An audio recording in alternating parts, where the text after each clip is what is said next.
Hello, hello.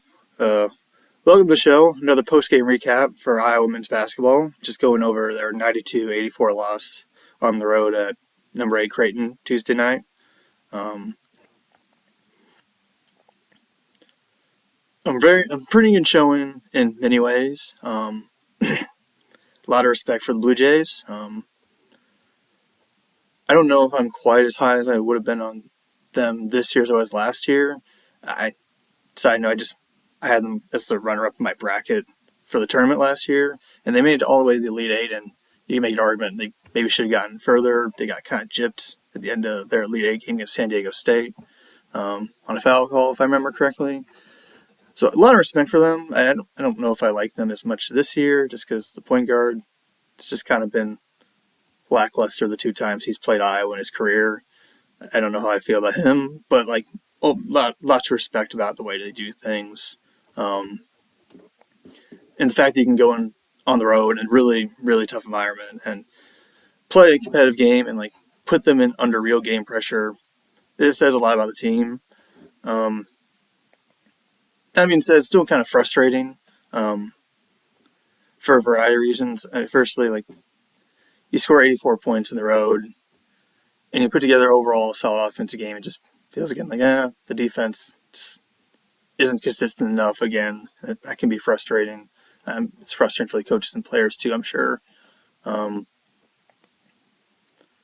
it's more for the main reason why I find it very frustrating is just kind of the situation that I was in because of the Big Ten right now. So in years past, Iowa, and I don't think this is any secret, Iowa's generally not had the toughest non-conference schedules generally under Fran McCaffrey. And to be honest with you, a lot of people complain about that, but honestly, it's really never truly hurt Iowa. In my opinion, I struggle to think of when did that ever really cost us an NCAA tournament? I don't really think it ever really has. There's only one time, 16, 17 in the 2016-2017 year where we were one of the first four out. But I don't know if we didn't really miss it because of a weak non-conference schedule. We just took too many losses there. But we've had weak schedules, and it's never really hurt us. And the reason why is that the Big Ten's been a very good conference, either good to very good, through the course of those years. So there was always opportunities for good wins in the Big Ten in the past, where it's you just take care of your business in the non-conference, and you'll eventually be able to get some opportunities for quality wins, quad 1, quad 2 opportunities in Big Ten play. But you just kind of go over, and we're still obviously early in the season, so the Big Ten can change what it's doing in the non-conference in the next month or two going forward. But one thing I just kind of noticed a couple days ago, and I keep going back to it. So if you go to barntorvik.com, a similar site to kenpom.com, it ranks teams based on adjusted offense and defense. He does. It's a little bit different. He has his own formula that computes things a little differently than Ken does, but it's the same, similar vibes. But the interesting thing about the difference between the two sites is you can't really look at Ken Palm's data right now, this early non-conference, without having some preseason factors weighted in. That kind of stuff will only go away 10 or so games this season, which is why even Ken has gone on record saying you really shouldn't look at his ratings really and take them that seriously until a third of the way through the season, probably earliest. That's when you actually really start to get in actually what the teams are playing like.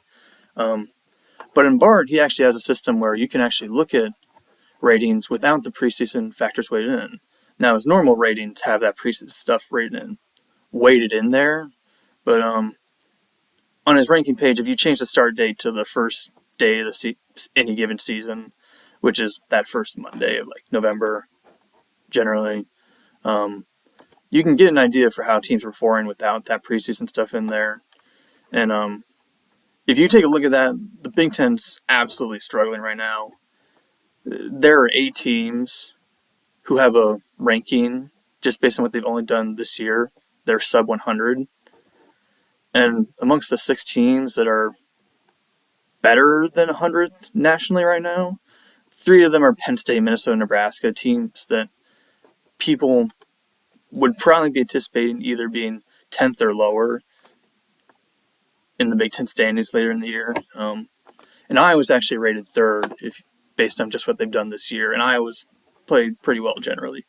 But it's like, you just think like Michigan State struggling so far, losing a team like James Madison, not looking the best. A team like Maryland struggling in their tournament. Ohio State kind of iffy. Wisconsin looking iffy. Oh my God, they got blown out massively at Providence. You're just not used to seeing that.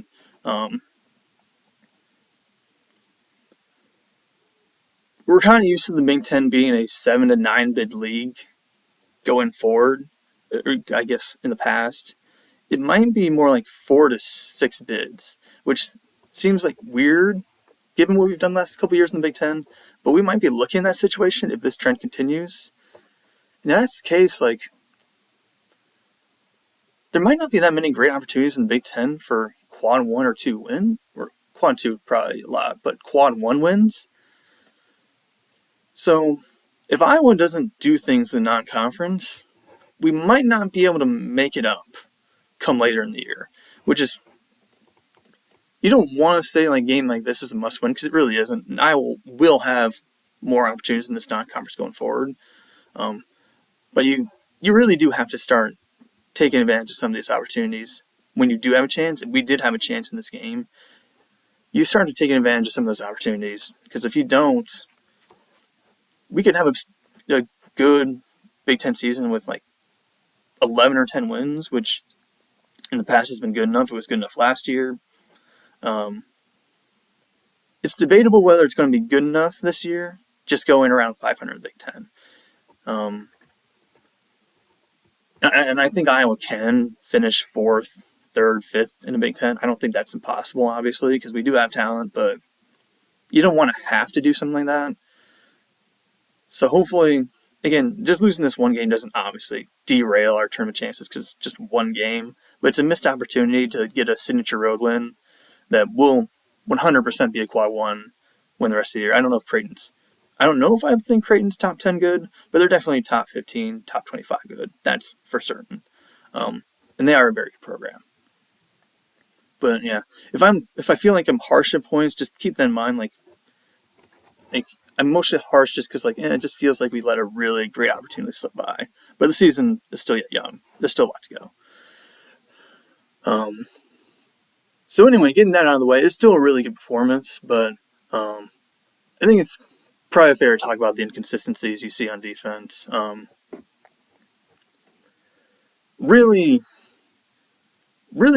now I'm just pointing this out, but it really is true. Really good activity level on defense.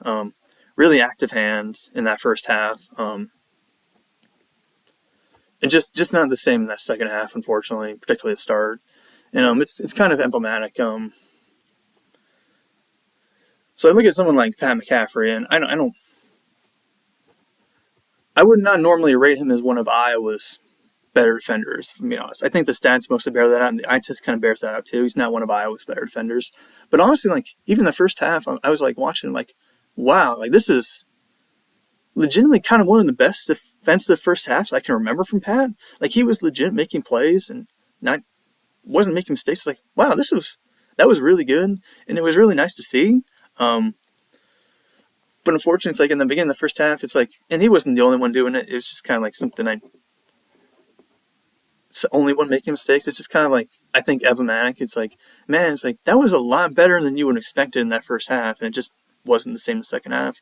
And there was a sequence in the second half that I think is also kind of symbolic. Gosh, what was the timestamp?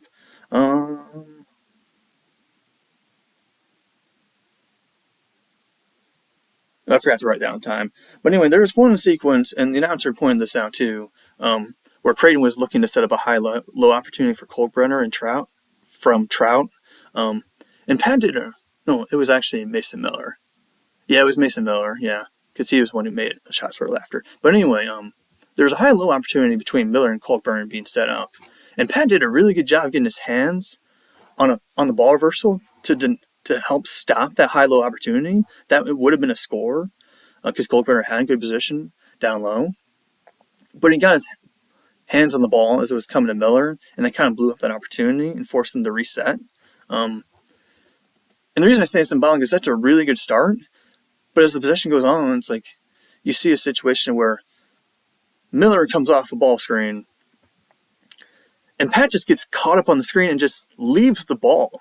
And you can probably tell he's expecting, I think it was Tony, to switch, but it's like that's not a switching opportunity. Like Mason Miller is not a player who's going to make a play with the ball. Just get over the screen, contest, stop him from shooting the ball, and play good defense. He just doesn't. He just gets caught up in the screen, just leaves the ball, and Miller's a good shooter. He made the shot. It's like that's just not what you can do, and that's just kind of emblematic. A really good start to the possession. Just what was that end of that possession? It just wasn't good. I don't mean to pick on Pat specifically because you can find breakdowns from multiple players. I just think it's kind of emblematic where a really just overall good first half from Pat, and it just wasn't the same in the second half in points, particularly in that second half.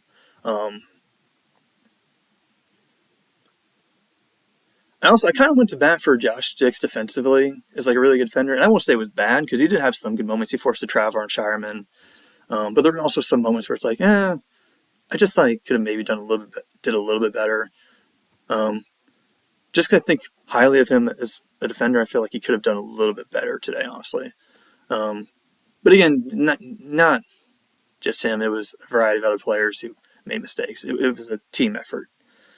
When it was going, it was a team effort when it was going well defensively, and it was a team effort when it wasn't going well. So I think it's kind of interesting. You look at the on-off stats defensively from this game. Just something I took a look at.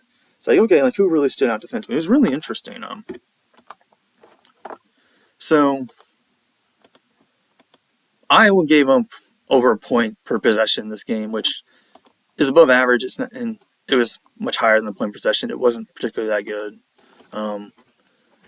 But it's kind of interesting. You look in the on-off stats. There's only one player in this game where, when he was in the game, Iowa actually gave up less than point per possession, which is a really good mark. Like if you're giving up less than a point per possession against a team like Creighton, like that's really good.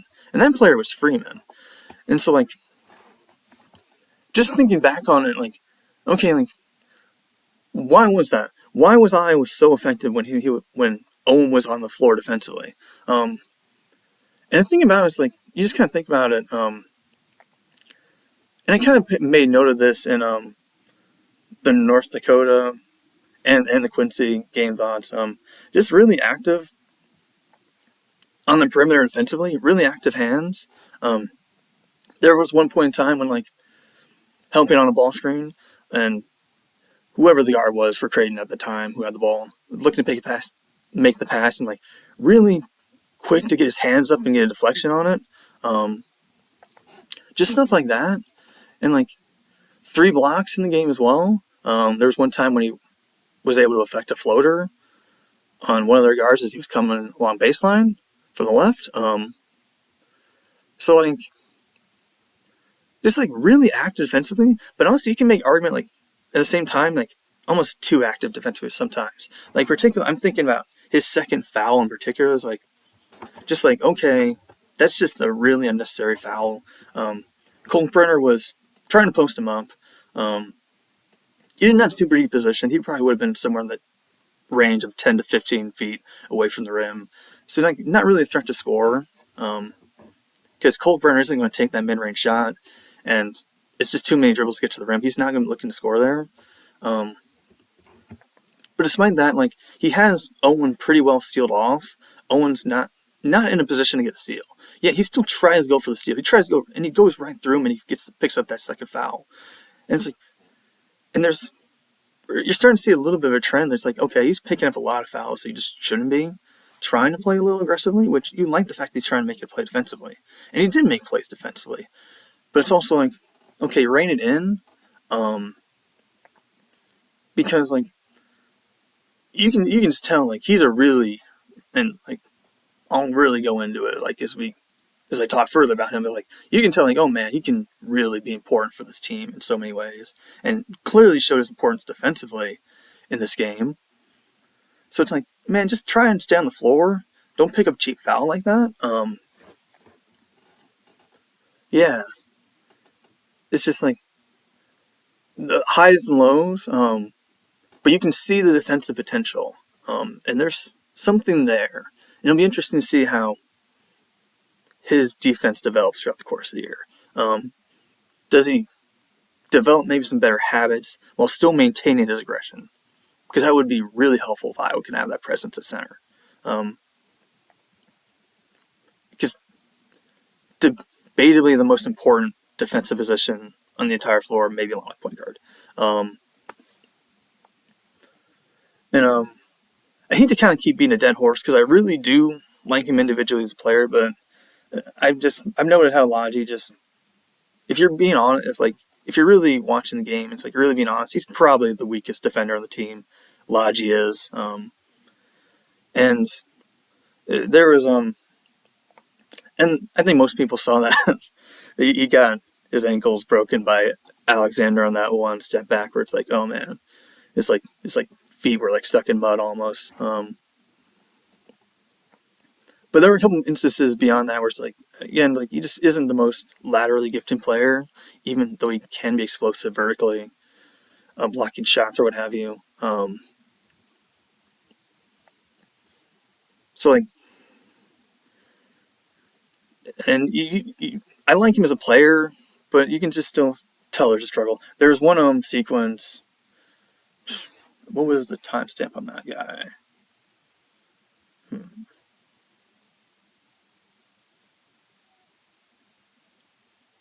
It would have been. It was 10:29.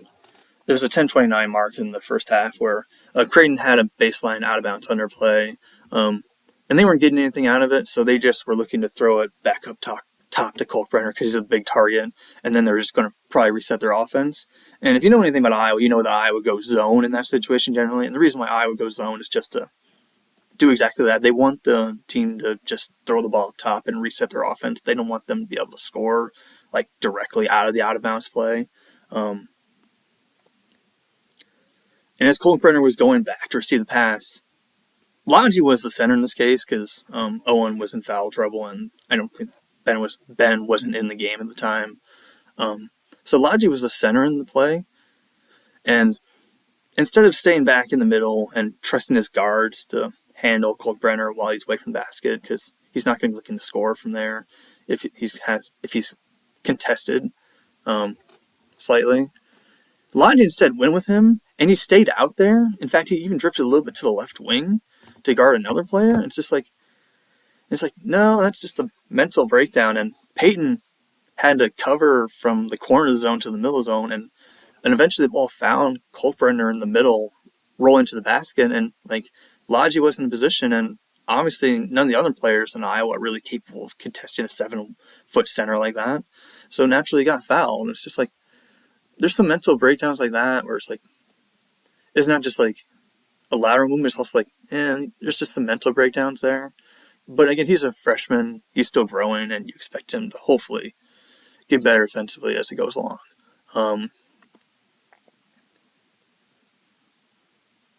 Still an offensively gifted player, but sometimes I just feel like his defense might get him fewer minutes than ideally you would expect.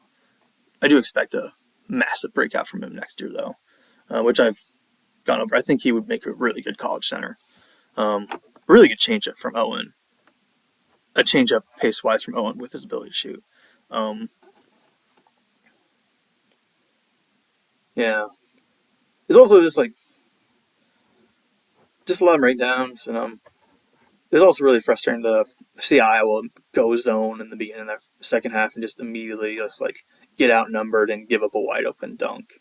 It's just God, that was a really frustrating start to the second half, and it's man, that's kind of set the tone for the entire half. It was unfortunate, but it's not to say that there wasn't any good things. Iowa's activity and on helping in the post against Kalkbrenner was really good, particularly in that first half. We got a number of steals, a number of deflections on that kind of stuff.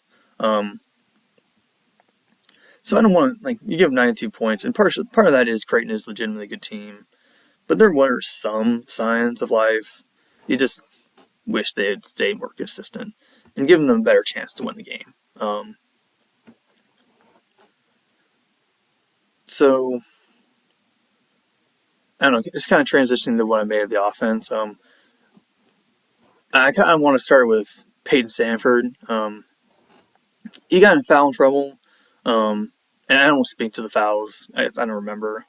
Um, I think for the most part they were probably legit, but a really excellent start to the game, and you think about like his versatility score. I don't think people really understand how versatile he is from a shooting perspective, and he really showed that off in that first 4 minutes of the game before like the first media timeout. It's like, wow, it's like there's just so much to unpack in that first little stanza of the game. Um, Started off a game getting our first basket with a mid-range floater contested. It's like, oh my god. And then following up with a transition three, he saw that Stephen Ashworth, that 6-foot point guard, was guarding him. So he's like, okay, he's not going to be able to affect my shot. I'm just going to pull up in transition, and he buried it. And then a little bit later, you saw him on the move, off a dribble handoff, make another three. It's like, oh my god, transition threes, pull up, moving up, movement, 3-point shooting, the ability to hit mid-range shots. His size and quick release gives him a lot of versatility to make shots at all three levels. It's really disappointing that he got in such early foul trouble, because if he had stayed on the floor and stayed in that rhythm, it could have really made a huge difference and like really gave Iowa that explosive factor. Not that Iowa's offense was necessarily a problem, but it's like, man, it would have been nice to see him like light it up and continue his momentum throughout the entire game. And it was just kind of held in check to that one section because of foul trouble. But also, I made note of this in the North Dakota game. What I want to see from Peyton is him to use the gravity he has, the attention he draws to make other players better.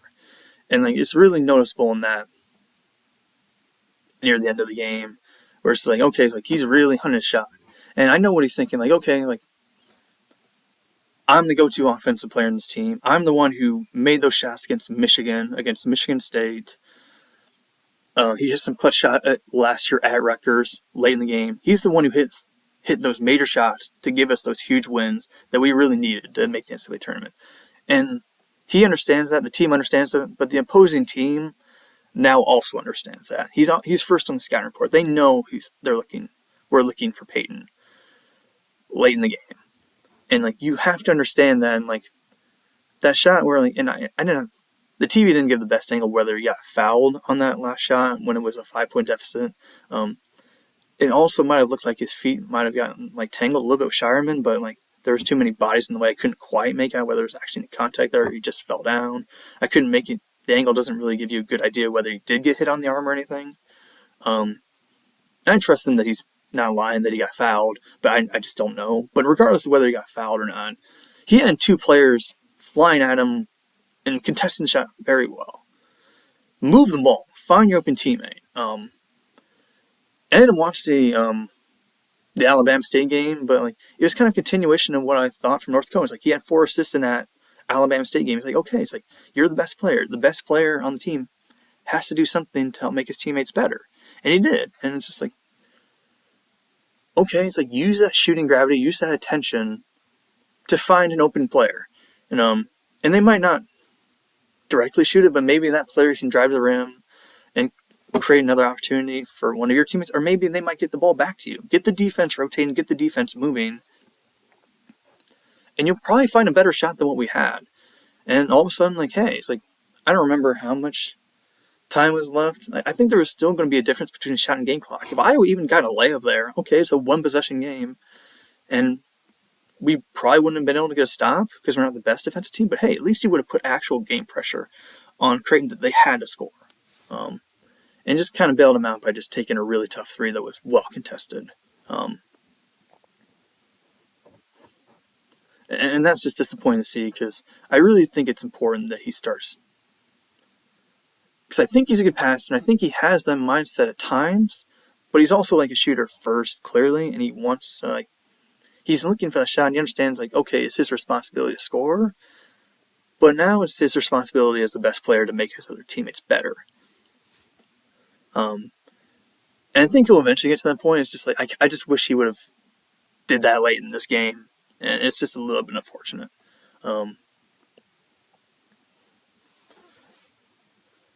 But man, Ben freaking Cricky, holy shit! 11 of 17 from the mid-range game, and just stuck an automatic from that 15-foot range. Just was not even hitting, wasn't hitting rim for a vast majority of those shots. Any player who shoots a Tim Duncan-esque bank shot from that mid-post corner area is like, oh my god, that's a man after my own heart. I love that. I love that so much. Huge Tim Duncan guy growing up. But anyway, like just a really, and I think it's needless to say he gets the game ball because like a really just excellent performance, just like one of those like kind of wowzer offensive performances that just like really, like everyone who watches that game will remember that performance because it really stood out that much. The only thing I'll say, and again, it's like I put him on right hand watch in the last game versus North Dakota, and he went to his right hand one time, and he's kind of lost the ball as he was going up. It wasn't blocked or anything; he just kind of lost the ball. So he's still probably on like right hand watch. It's like, okay, is he still comfortable going with his right hand? Opponents are eventually going to start seeing the game film and be like, okay, they're going to start looking to force him that direction at some point. But if he just keeps hitting a million mid-range shots in a row, it might not matter. But I think it's still too early to go crazy about like him losing the control on a couple of right-hand attempts. Still more to be seen there before you can really come to a conclusion. It's just something to keep an eye on. And in general, when you're talking about the mid-range game for Iowa, like I think most people who saw the game like, okay, Iowa heavy in the mid-range game in this game. And the interesting thing is, if you look at Iowa's shooting tendencies throughout the course of the Fram Cafe era, we're not a heavy mid-range shooting team. In fact, we're generally one of the lower ones, which is a good thing because we're an efficient offense. We take good shots. We don't take a lot of dumb shots. And I'm not saying the mid-range shots in this game are dumb, but it's kind of a tendency break for Iowa. So why is that? I think you really have to understand your opponent in this case. Ryan Kolkburn, 7'1" center, experienced guy. I don't watch Creighton super ton, but like if you were to find any national writer for college basketball, like whoever you consider a go-to national writer for whatever, if you were to ask them to rank, just off the top of their head, rank the top 5 defensive centers in the country, Kolkbrenner is probably, like, he's top 2, and he's probably not 2. He's probably 1. And I think Iowa understands that. Like, okay, and there was a sequence in the second half where Tony, he was settling for the mid-range general a lot, but there was one time when he decided, like, okay, I'm going to go all the way to the rim.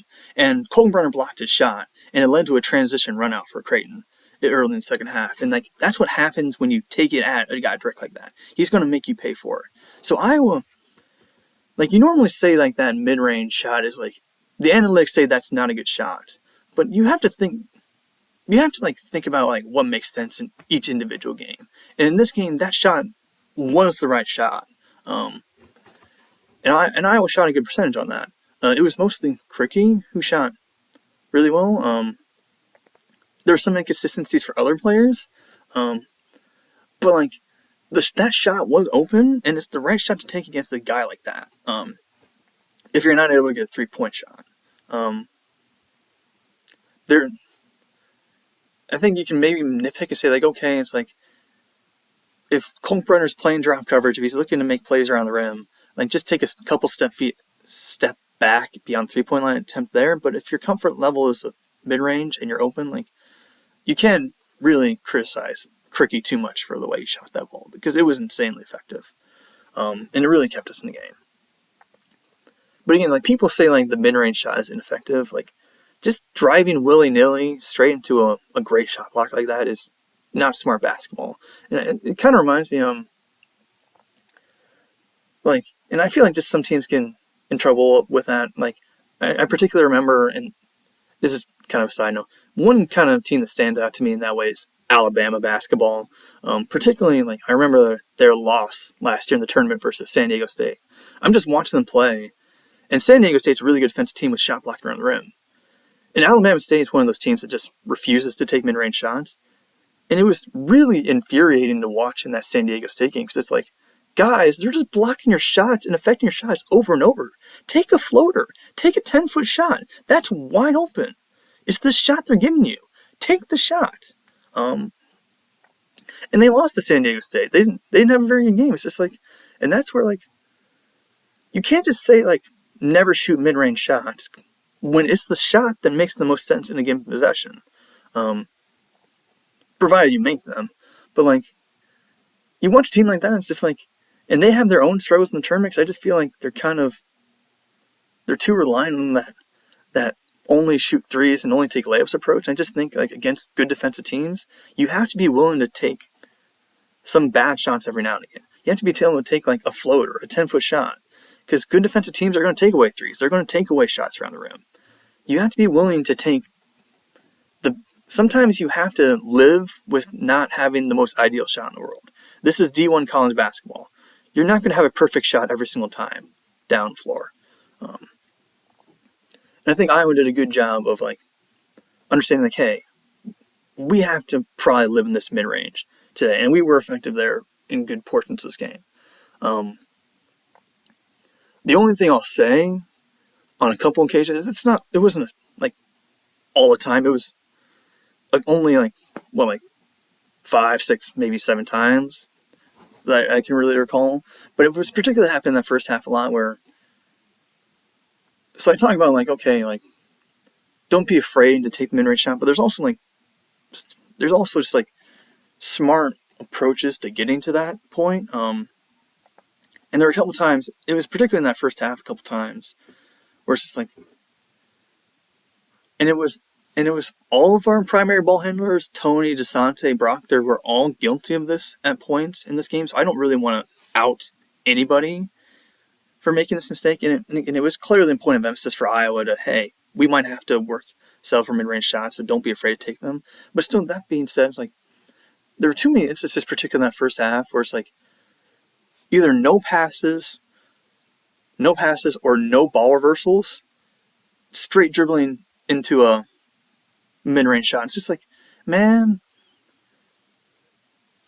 it's okay to attack the rim, be aggressive, and play fast, but it's like, okay, like, all right, attack the paint and maybe kick it out, get the defense rotated, and then, okay, like, one guy attacks the rim, kick it out, the other guy attacks the rim, keep the defense rotating, keep them moving, player and body movement, and what you're going to find is they might eventually break down, and you're going to find maybe even a better mid-range shot. You might find a layup. You might find a wide-open three. And there's a couple instances where it felt like Iowa left points on the board in that first half, just not really having ideal possessions. There's sometimes, like, it's a balance. Like, you don't want to be afraid to take mid-range shots, but you don't want to, like, look for them at the same time, if that makes sense. It's a weird balance. And there's some time, and I think Iowa generally got that balance down very well, but there were a couple moments when we didn't.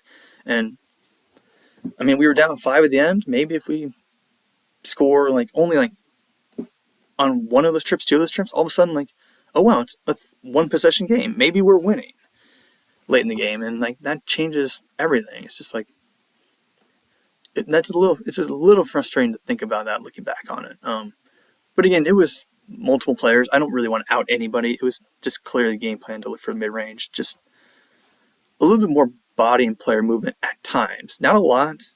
Didn't have a lot, but at times it's like, man, it could have been a little bit better ball movement.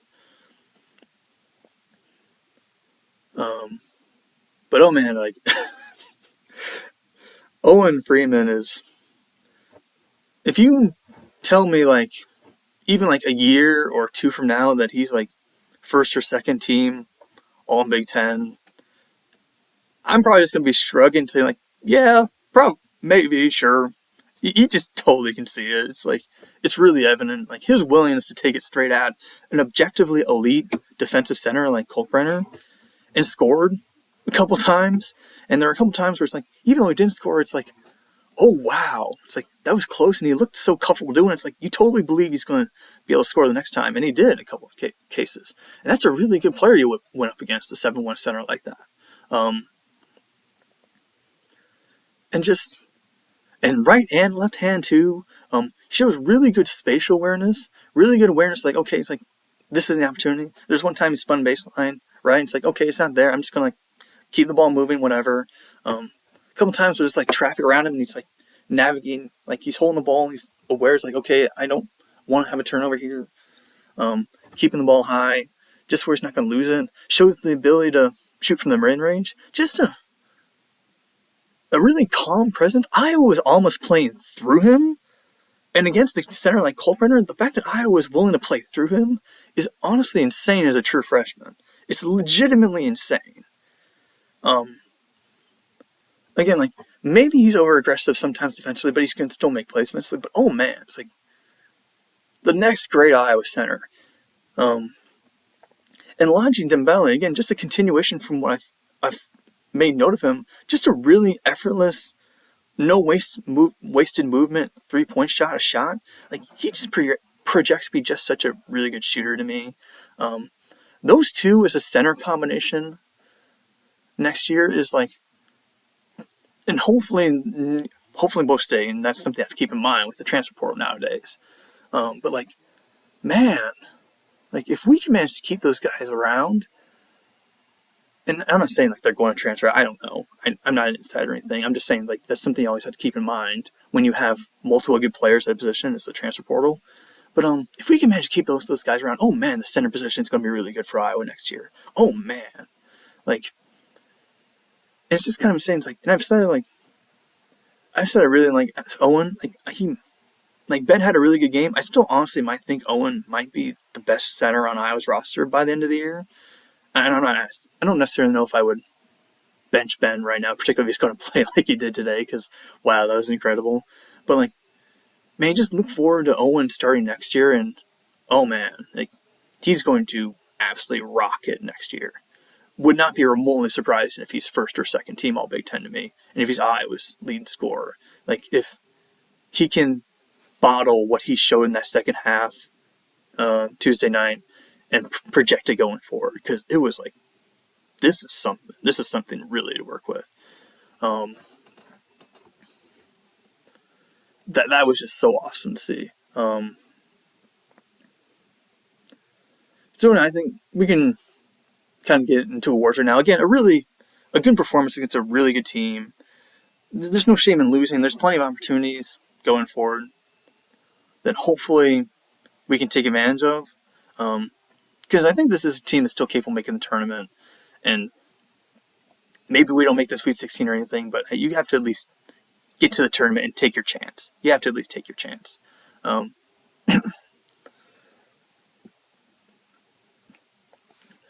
So anyway, getting to awards, there's probably some people would be like, oh god, you shouldn't give out a defense/hustle player game award when you give 92 points. But I think it's a little harsh. There's certain performances where I might do that. I'm particularly thinking about that kind of game a couple years ago where we gave up like 100 on the road to Purdue. It's like, after games like that, I'm probably going to be like, no, that wasn't a very good Purdue team you gave up 100 points to. I'm not giving out an award for that. But against a team like that, it's like, I think it'd be harsh to say there wasn't anything good defensively.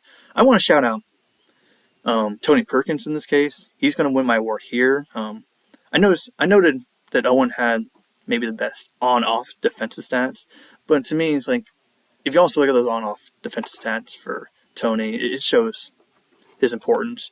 When Tony was on the floor, Iowa gave up 1.62 points per possession. When he was on the floor, it was 1.16. That's a 0.5. That's nearly 0.5 difference. That's a massive difference. like, he felt like the one guy who could legitimately handle Alexander to a certain extent. Not that Alexander didn't get him a couple times, but Tony was able to guard him at moments. I'm particularly thinking about that one time where it was late in the game, he got that block, and you can tell it was a clean block because you heard nothing but ball through the TV. You didn't hear arm, you heard ball. And that was a really good recovery play. There were a couple moments where he forced maybe some tough mid-range shots, where it's like, okay, that's good defense. That's the kind of shot you want to force. A tough mid-range, not an open one, a tough one. There's also some, like, there's a one time he got called for a foul late in the game where it's like, it looked like Alexander might have extended his forearm near the three-point line, and then they called Tony for either, I think, body contact near the rim. It's like, he got a clean strip, and I don't know if it's that much body contact. Plus, there was a foul on Alexander potentially before that, clearing out some space. Like, But again, it is what it is. But I felt like he was able, like, it just felt like he was the one guy who can maybe make things difficult for Alexander in points in this game. And without that, it just felt like, okay, it's like we just didn't have much going defensively without him. So even though you can point moments where it's like, okay, like he got beat, I think like you have to acknowledge that, hey, that's a really good player. And Tony was able to make him work for it at times. Again, near triple-double, but I don't, even like a lot of his points, Alexander, a lot of them came when Tony wasn't guarding him. A lot of his assists came not necessarily through anything that Tony did. It was maybe a breakdown that somebody else made off the ball.